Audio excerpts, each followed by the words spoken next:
13.7 million UK citizens are starving. Let's stay in the UK, and inflation here has hit a new 40-year high in September, climbing to 10.1%, the biggest jump in food prices since 1980. This is usually stacked to the ceiling, floor to ceiling with food, and as you can see, we've got an empty storeroom. We've got literally nothing left.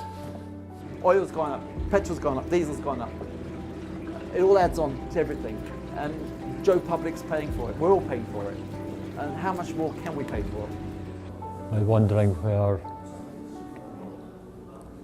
the next couple of quid's going to come from. 2 slices of bread, half a tin of beans, or spaghetti hoops at night time. Bowl of porridge for my breakfast. Nothing during the day? Nothing through the day.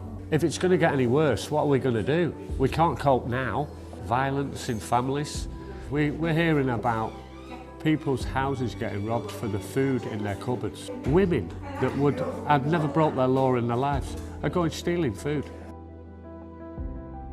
These days, everybody talks about the UK economy and the hunger problem. But there is a part of this story nobody is telling.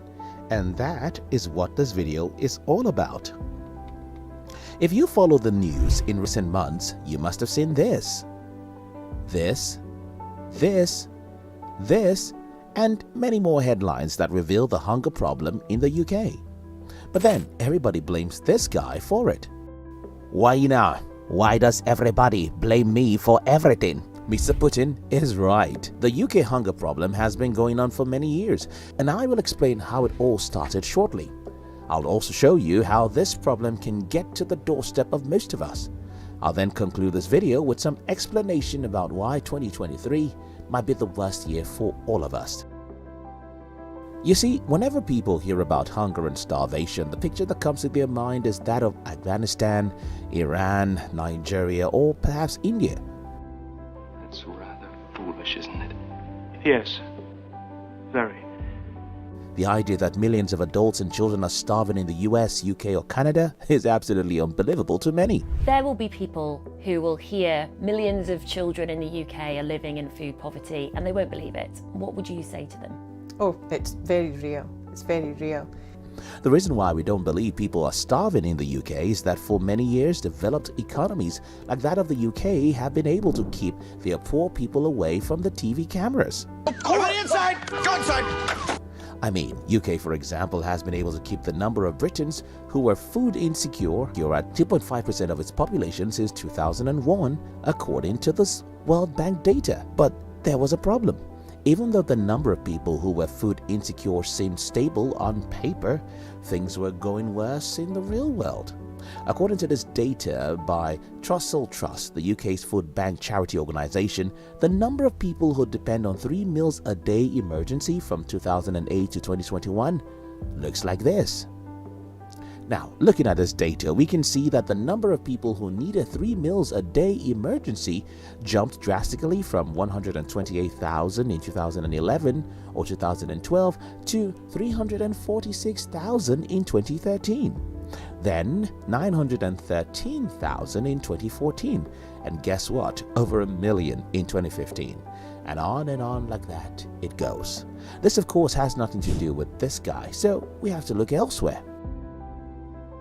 In September 2007, one of the UK's top banks, Northern Rock, collapsed, which then led to the run on the bank, the first on a British bank in more than a century. On October 7, 2008, UK Prime Minister announced the plan to spend £50 billion of taxpayer money to rescue the Royal Bank of Scotland, Lloyds and HBOS. Gamble with other people's money. In April of 2009's budget, Chancellor Alistair Darling forecast the biggest deficit in the UK's financial history, £175 billion. Britain, we were told, was heading for another great fiscal stimulus. Well, where is it? We're missing something. There isn't a fiscal stimulus here. There's a couple of extra billion added to what he'd already announced. This is less than the cut in next year's capital budget. This isn't a stimulus, it's a delayed tax rise and a delayed spending cut. He couldn't do a proper stimulus because he'd run out of money. He sits there shaking his head. He's the only person in Britain who doesn't realise how ridiculous he looked. I'll tell you the truth. I love the UK Parliament more than I love my dog.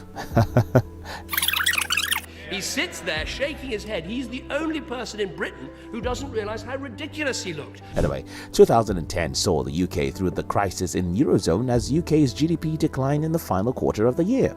In 2011, the UK's economy experienced growth in the first 3 quarters, but the economy contracted again at the end of the year as unemployment peaked at 2.6 million, the highest since 1996, and the inflation topped 5%. In 2012, the Bank of England predicted a slow and uncertain path to growth, and in 2013, the UK lost its AAA credit rating.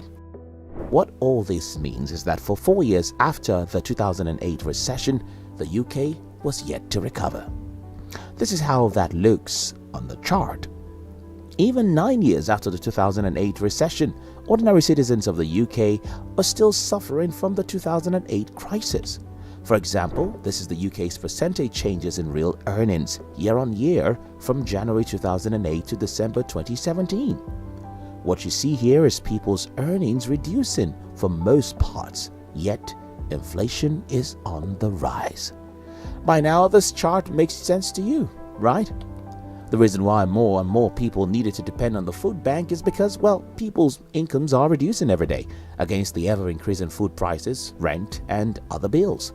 In fact, in 2018, BBC referred to the year between 2008 and 2018 as the lost decade. Good evening.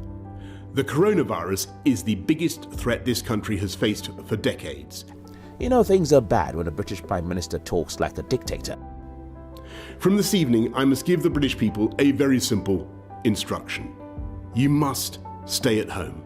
As COVID hit, like every other country in the world, Britain went into panic mode and the number of hungry people increased.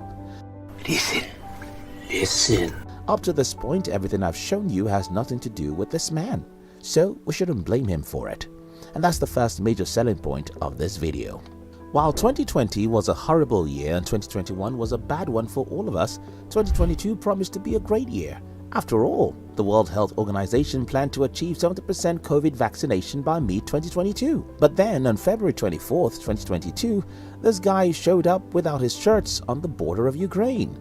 Everybody asked Putin why he didn't wear his shirts, to which he answered, "I want to denazify Ukraine." That makes no sense, but nothing else makes sense starting from February 24th.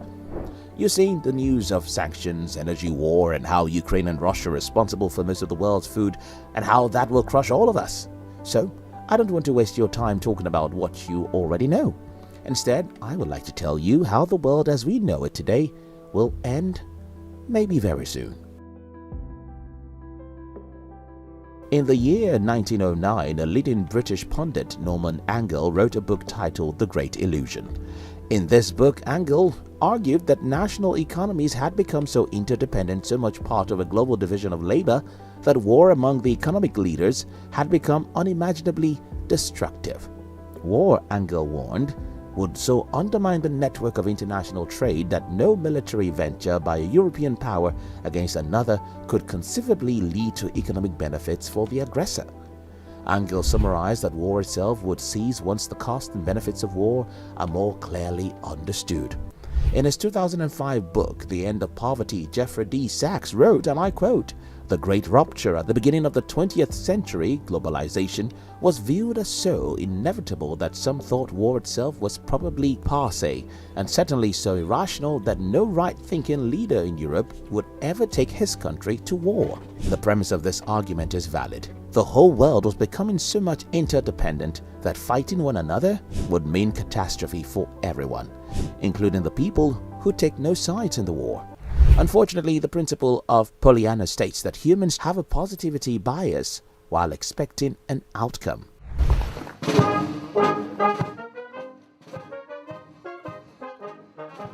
What that means is that a political leader who wants to start a war is more likely to concentrate his thoughts on how such a war would benefit his country than the woes that will follow afterwards.